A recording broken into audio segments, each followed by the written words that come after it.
Hello students, आज मैं फिर एक बार और अतुल अरोड़ा आपके लिए लेके आ रहा हूँ एक नया सम जो कि क्लास 10th का है।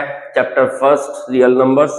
एक सम मैंने आपको कल करवा दिया था, मेरी प्रीवियस स्लाइड में आप देख सकते हो। अब उससे थोड़ा सा हल्का सा लेवल में ऊपर लेके आ रहा हूँ और क्वेश्चन मैं आपको करवा रहा हूँ। आई होप आपको ये समझ में आएगा। तो ठीक है, हम स्टार्ट करते हैं। अब कहा गया इस क्वेश्चन के अंदर, in the given factor tree find the values of x y and z. इस तरीके का सम हमें मिलता है, 1 मार्क्स में आ जाता है ये, या फिर कई बार 2 मार्क्स में भी ये दिया जाता है। तो हमको क्या करना है, यहाँ पे ये वैल्यू है एक्स, ये वैल्यू है एक्स, एक्स वाई और जेड की वैल्यू हमको क्या करना है, यहाँ पे फाइंड करना है। करने का वही तरीका, अगर आपने मेरी प्रीवियस स्लाइड देखी है तो उससे आपको तरीका पता ही है कि ये 371 आपको दिख रहा है, तो इसके दो फैक्टर दिख रहे हैं, 7 और जेड।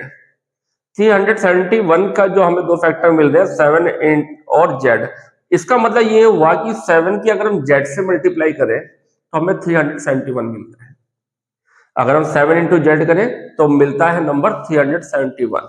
तो करेंगे क्या, 7 into z is equal to 371। अब अगर मुझे जेड की वैल्यू निकालनी है बच्चों, तो 371 अपॉन 7 और डिवाइड करते हैं, 7 1 जा 7, 7 5 जा 35, 7 5 जा 35 और 7 3 जा 21। तो बच्चों ये वैल्यू सोल्व करके आ रही है हमारी कितने, 53। सिमिलरली अब मेरे को वैल्यू किसकी निकालनी है, y की। तो y की वैल्यू कैसे निकालूंगा, अब y की वैल्यू कैसे निकालूंगा कि 3 की मल्टीप्लाई करूंगा 1855 से, तो मुझे क्या मिलता है, y मिलता है। तो मैं y निकालता हूं, y is equal to 3 into 1855, 3 5 जा 15, 3 5 जा 15, 1 ऐड होगा कैरी 16, कैरी 1, 3 8 जा 24, 24 में 1 ऐड हुआ 25, कैरी 2, 3 1 जा 3, 3 और 2 कितना हो गया 5। ये अपने पास आ गई y की वैल्यू। एंड अब हमको क्या निकालना है, y की वैल्यू मेरे पास आ गया। अब मुझे x का वैल्यू निकालना है।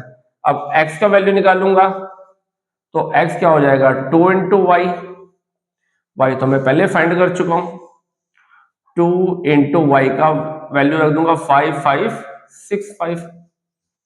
अब हम मल्टीप्लाई करेंगे, 2 5 जा 10, कैरी 1, 2 6 जा 12, 12 में 1 ऐड हुआ तो कितना जाएगा 13, 3 कैरी 1, 2 5 जा 10, 10 में 1 ऐड करूंगा 11, 1 कैरी 1 बच गया, 2 5 जा 10 और यहाँ पे क्या बचेगा। तो इस प्रकार से हमारे पास x y z तीनों की वैल्यू निकलती है। बहुत ही सिंपल क्वेश्चन है, आ जाता है एग्जाम में। आई होप आपको समझ में आया होगा। Thank you.